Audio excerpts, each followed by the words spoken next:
एक युवक के बड़े बड़े सपने थे और उसकी कुछ इच्छाएं थी। इच्छाएं अच्छी थी। वह चाहता था कि इस दुनिया में सभी सुखी हो, सभी पास धन हो, सभी ईमानदारी से काम करें, कोई भूखा ना सोए, सब खुश रहें। उसने सुना था कि हम जैसा सोचते हैं वैसा ही होता है और हमारी इच्छाओं को ये ब्रह्मांड पूरी करता है। इसलिए वह इन इच्छाओं को लिए हुए दिन रात सोचता रहता, लेकिन हुआ कुछ भी नहीं। वह देखता कि दुनिया में दुख है, तकलीफ है, बेईमानी है, लोग एक दूसरे से नफरत करते हैं। उसकी इच्छाएं पूरी नहीं हो रही थी। तब एक दिन उसके मन में एक नई इच्छा ने जन्म लिया। उसने सोचा कि मैं एक बड़ा हीरे मोती का व्यापारी बन जाता हूँ और मैं एक बड़ा व्यापारी बनूंगा। वह दिन रात इस इच्छा को लिए हुए इस बारे में सोचता रहा। वह सोचता कि कहीं से मुझे हीरे मोती पड़े मिल जाएंगे और मैं उनसे एक बड़ा व्यापार शुरू करूंगा। फिर सोचता कि कहीं से कोई एक सेठ आएगा और मुझे कुछ हीरे मोती देकर जाएगा और वह मेरे व्यापार में सहायता भी करेगा। मैं एक बड़ा व्यापारी बन जाऊंगा और वह सेठ अपनी लड़की से मेरा विवाह करा देगा। तब मेरी जीवन में खुशियां ही खुशियां होंगी। ऐसी ही काल्पनिक सोच वह दिन रात बनाता रहता, लेकिन होता कुछ नहीं। जब उस युवक के पिता को ये पता चला कि उसका बेटा एक हीरे मोती का व्यापारी बनना चाहता है तो उसे बड़ी खुशी हुई। उस पिता ने अपनी कुछ संपत्ति बेचकर उस बेटे को 3 हीरे और मोती दे दिए और कहा, बेटा मैं जानता हूँ कि तुम हीरे मोती के व्यापारी बनना चाहते हो। मैं तुम्हारे लिए बहुत खुश हूँ। मैंने अपनी आधी संपत्ति बेच दी है और ये 3 हीरे और 3 मोती तुम्हारे लिए खरीदे हैं। इनसे तुम व्यापार शुरू करो, तुम सफल होवोगे, तब मुझे बहुत खुशी होगी। लेकिन उस लड़के को ये 3 हीरे और 3 मोती कम लग रहे थे। उसने सोचा कि इन हीरे मोती से क्या होगा, कम से कम 1000 हीरे और मोती तो होनी ही चाहिए थे। एक बड़ी दुकान होनी चाहिए थी, कुछ लोगों को मेरे नीचे काम करने वाला भी होना चाहिए था। जब यही बात उसने अपने पिता को बताई तो पिता ने कहा, बेटा शुरुआत पहली कदम से ही होती है। हम कभी भी एक समय पर 1000 कदम नहीं चल सकते। पहला कदम, फिर उसके बाद दूसरा कदम, फिर तीसरा कदम, ऐसे ही बढ़ते जाते हैं और रास्ता तय कर मंजिल पर पहुंचते हैं।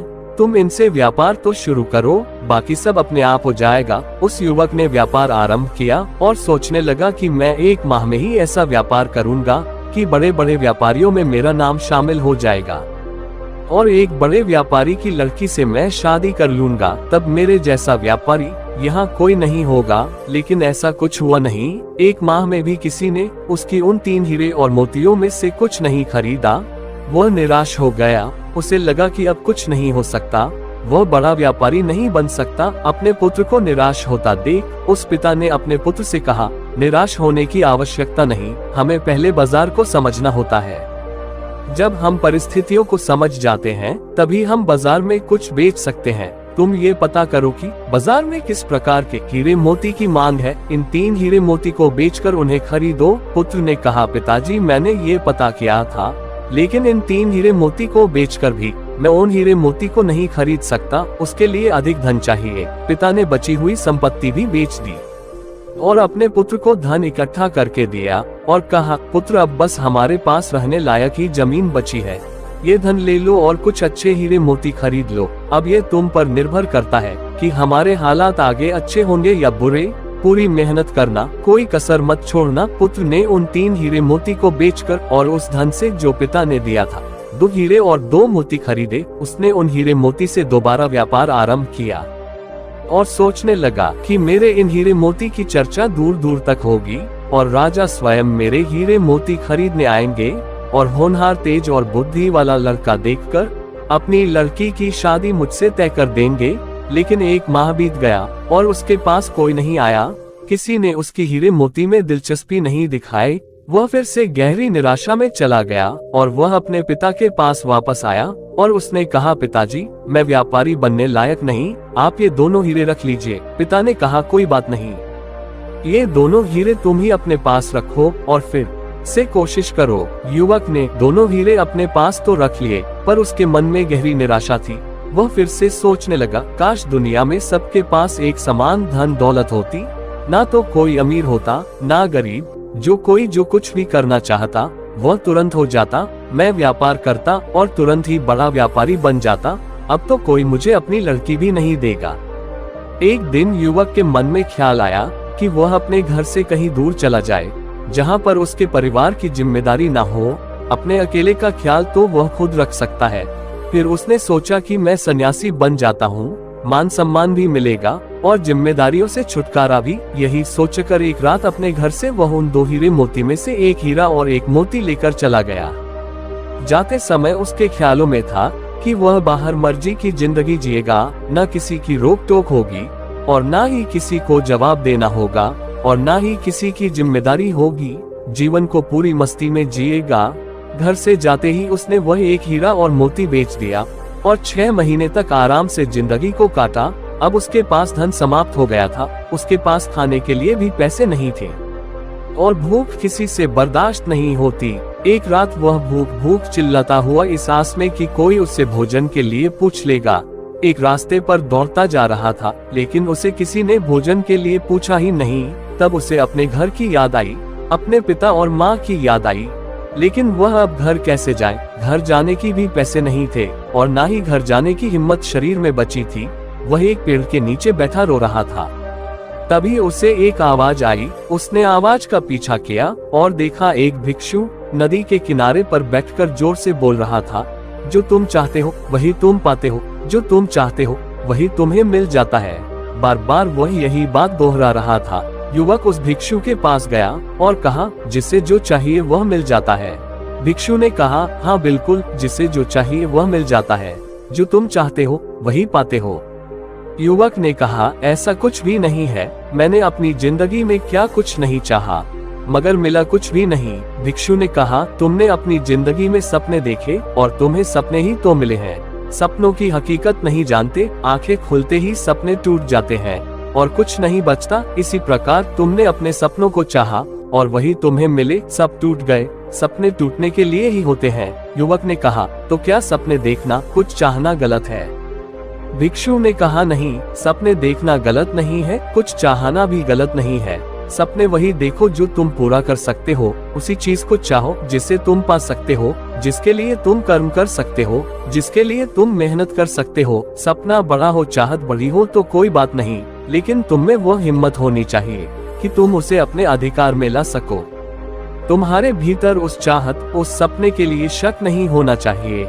युवक ने कहा, मैं ऐसा क्या करूं जो मैं चाहता हूं वो हो जाए? भिक्षु ने कहा, यथार्थ में जियो, काल्पनिक सपनों की दुनिया से बाहर आ जाओ, अपनी सामर्थ्य को पहचानो। तुम मुझे बताओ तुम क्या चाहते हो? युवक ने कहा, मैं हीरे और मोती का एक बड़ा व्यापारी बनना चाहता हूँ।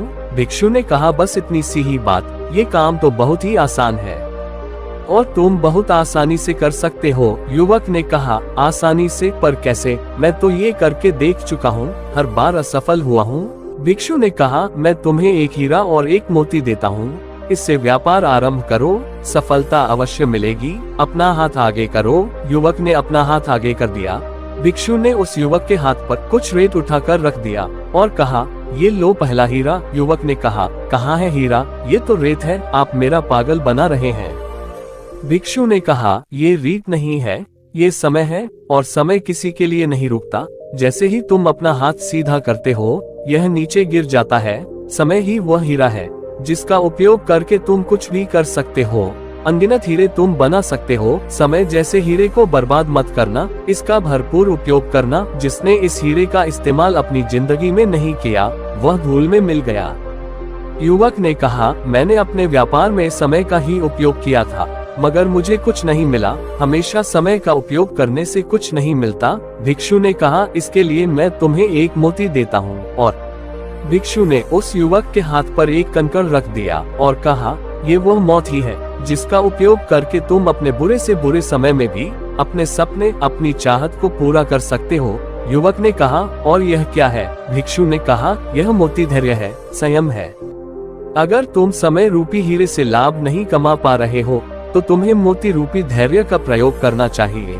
जब मानव समय और धैर्य का भरपूर उपयोग करता है, तब वह जो चाहता है वह पा सकता है। तुम एक बड़े व्यापारी भी बन सकते हो। इनका एक बार उपयोग करके देख लो, मैं तुम्हें विश्वास दिलाता हूँ, अवश्य ही जो तुम चाहते हो वही तुम्हें मिलेगा। युवक को बहुत भूख लग रही थी। भिक्षु ने अपनी झोली से कुछ भोजन उस युवक को खाने के लिए दिया, कुछ धन दिया और कहा, यह मेरे किसी काम का नहीं, तुम्हारे काम का है, तुम इसका इस्तेमाल कर सकते हो। युवक उस धन के सहारे अपने घर वापस लौटा और उसने अपने माता पिता से माफी मांगी। पिता ने अभी तक वह एक हीरा और मोती संभाल कर रखा था। युवक ने पिता से वह हीरा और मोती मांगी और फिर से व्यापार आरंभ किया। एक छोटा व्यापारी बनने में भी उसे 3 साल लग गए, लेकिन इस बार उसने समय के साथ धैर्य का इस्तेमाल किया।